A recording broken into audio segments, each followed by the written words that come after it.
You're just beginning to be able to see that heel ulcer up underneath that sole, and as you're about to see, as we remove all of this, it's much more than meets the eye at this point.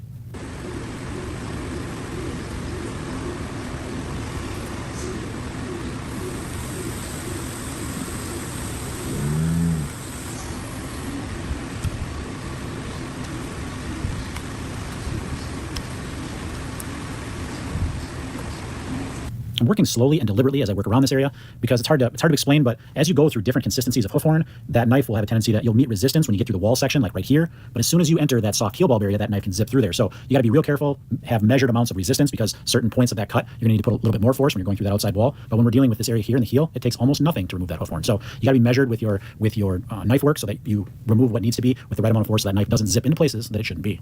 This hoof horn near the top, it can almost get to the point of being so soft that it's hard to cut, if that makes any sense. It's hard to explain. I think it goes without saying, this one is definitely going to need a block. So we're going to get that on here, and we'll give you a good close-up, and you can see what's going on in that heel bulb.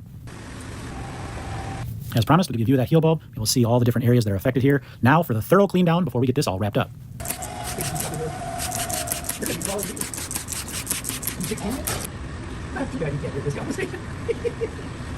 Kind of a funny moment right there. That farmer was talking to my son, who helps me in the summer, and apparently they were making fun of me and knew that because I had my earphones on, I couldn't hear him. Well, joke's on them. I had the camera rolling. Here you go, you can see this much better now as this area is all washed away, cleaned up. Now it's time to get that salicylic acid wrap in place. That's going to help slough away any of that damaged area, any of that tissue there that might not be in good shape. It's going to allow that to slough away, and then new hoof horn can form, and she'll be good as new.